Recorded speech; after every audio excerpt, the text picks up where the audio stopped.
न चोरहार्यं न च राज्यहार्यं न भ्रातुभाज्यं न च भारकारी।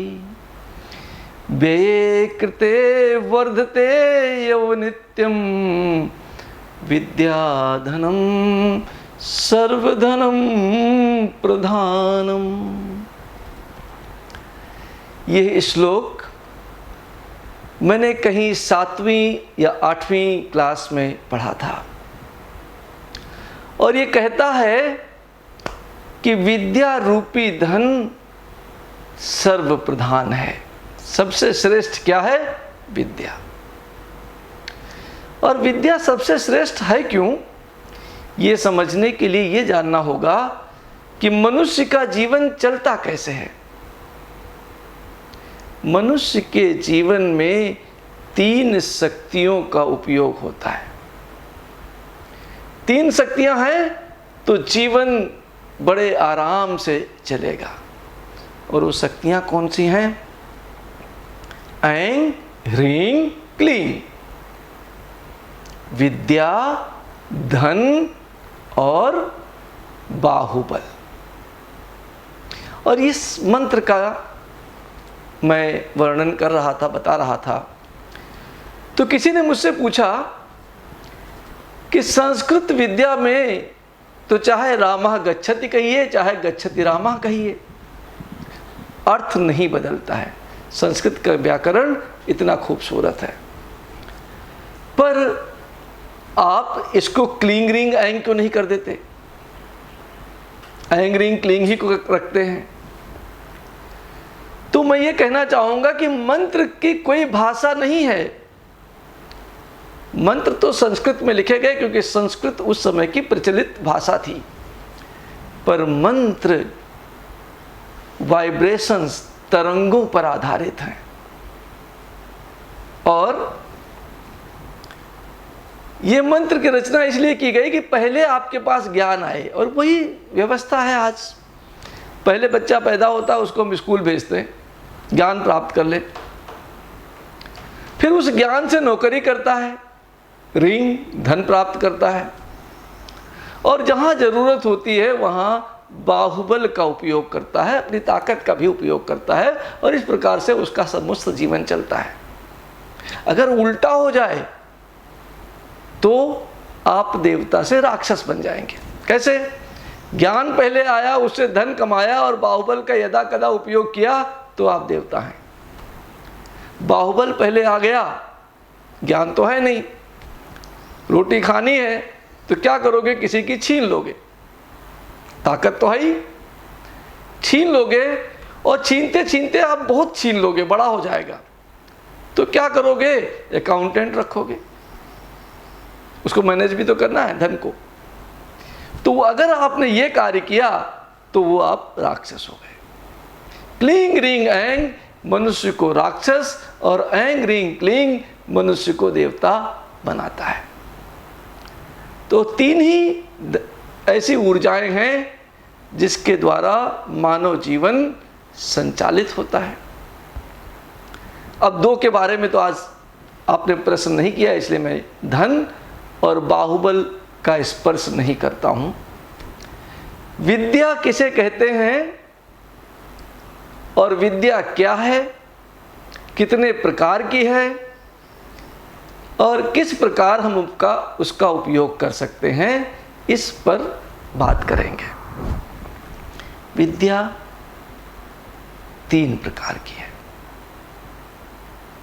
एक तो वो जो मैंने किताबों में पढ़ ली, ये इस तरीके से कह लीजिए कि विद्या के 3 स्टेजेस हैं, 3 अवस्थाएं हैं। कौन कौन सी? सूचना,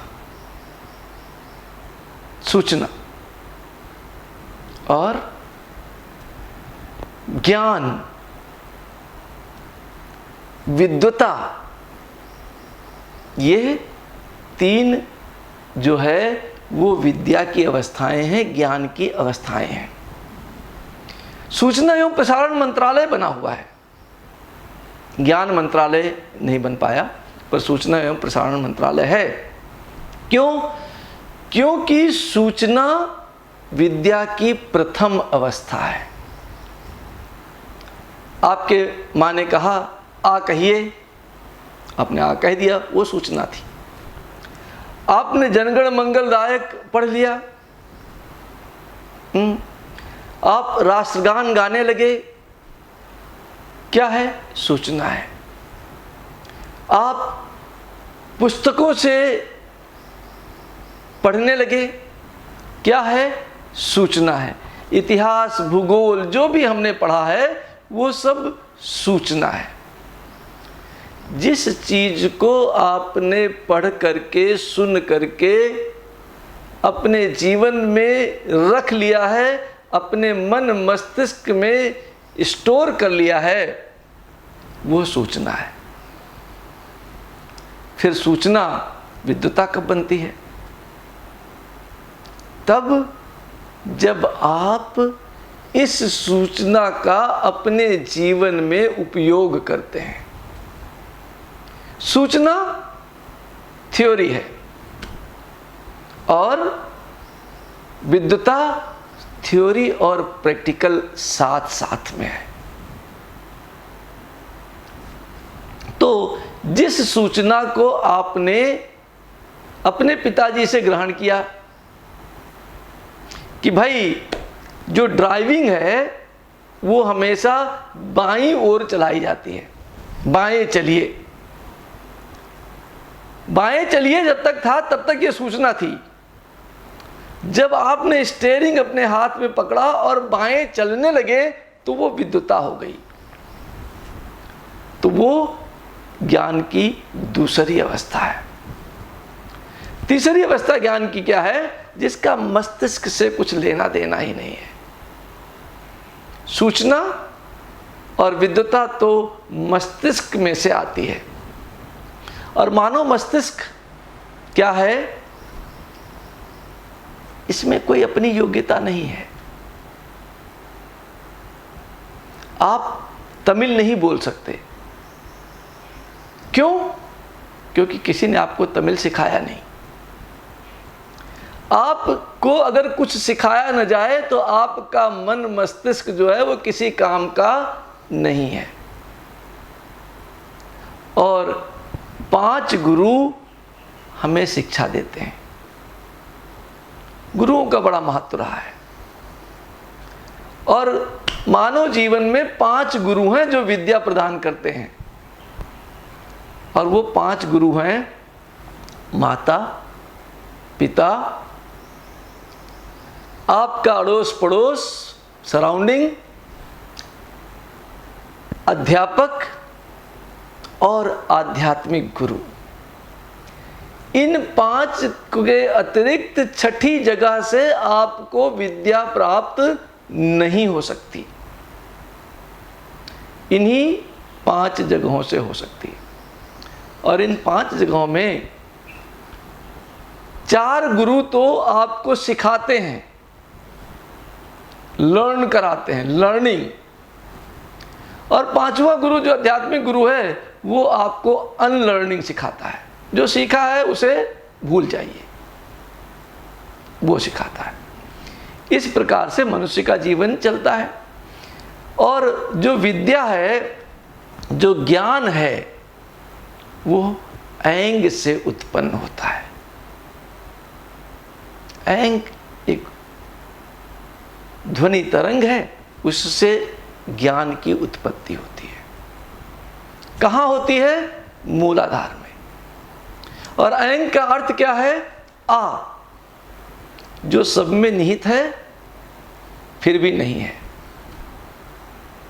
समय, समय का उल्टा करना है, आ लगा दीजिए, असमय हो जाएगा।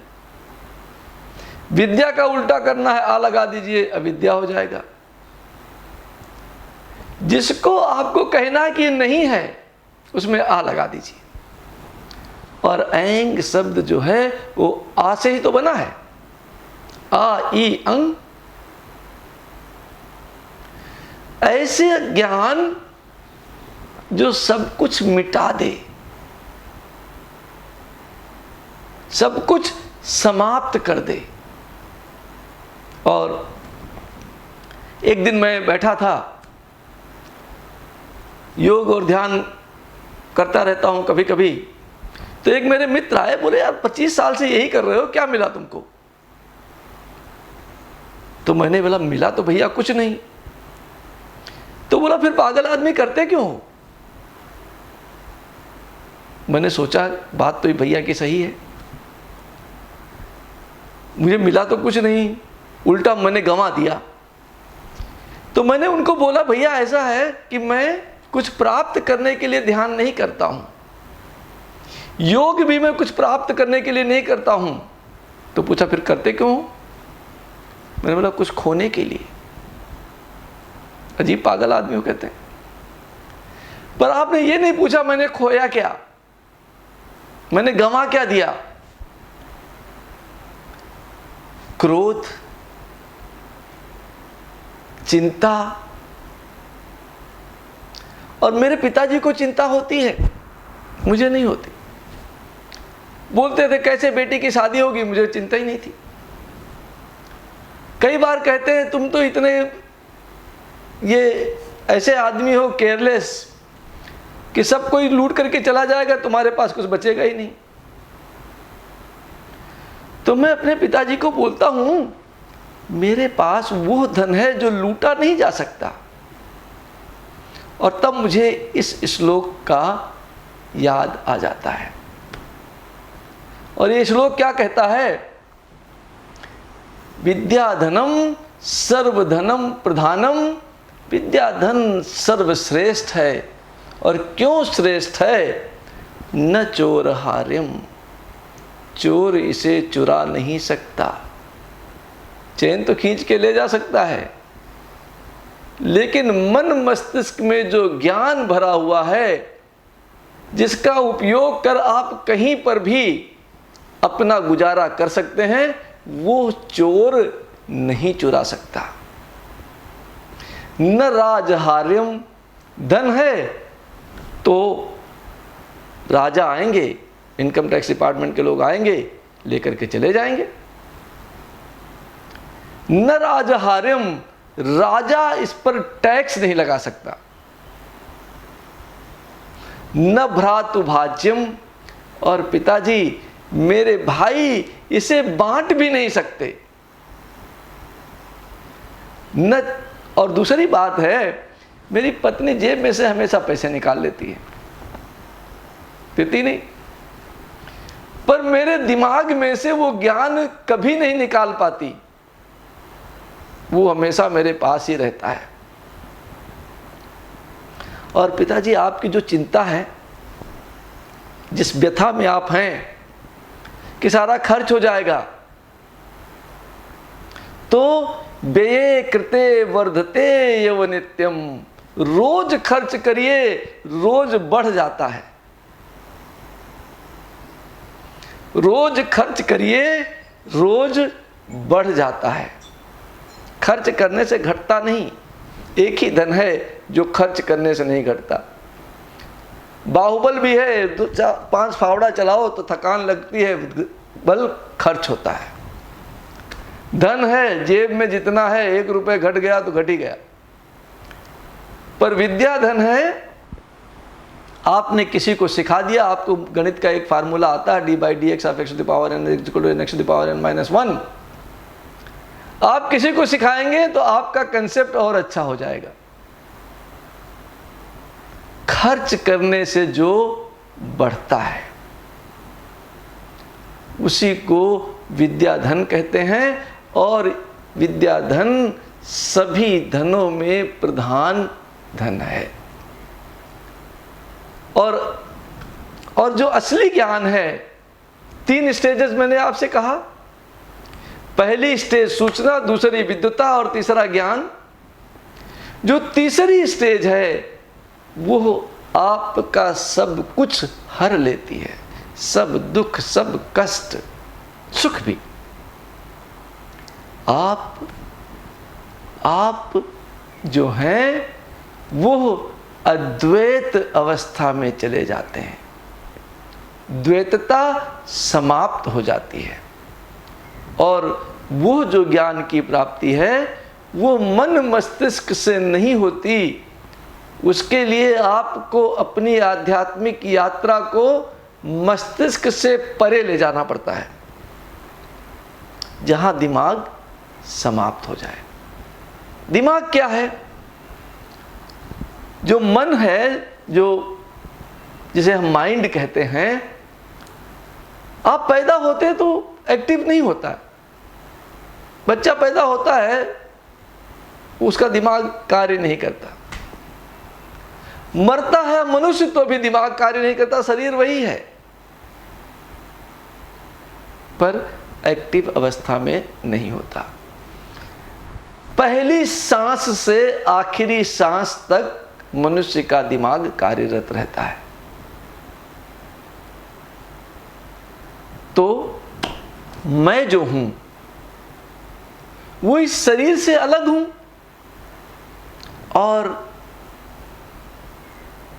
और जब मैं इस शरीर में आता हूं तब तक दिमाग कार्यरत रहता है, मैं नहीं रहता तो नहीं कार्यरत रहता है। इस अवस्था को समझने के लिए आपको अपनी यात्रा को, अपनी आध्यात्मिक यात्रा को मन से परे ले जाने की आवश्यकता पड़ेगी। जो सूचना है और जो विद्वता है वो तो मन मस्तिष्क द्वारा समझा जा सकता है और उपयोग किया जा सकता है, पर ज्ञान की उपयोगिता मस्तिष्क से परे है, और वो आपको अविनाशी बनाता है, इमोर्टल बना देता है। इसीलिए जब ज्ञान की परिभाषा की गई तो कहा अस्तो मां सद्गमया, जो असत्य से मुझे सत्य की ओर ले जाए। तमसो मां ज्योतिर्गमया, जो अंधकार से मुझे प्रकाश की ओर ले जाए।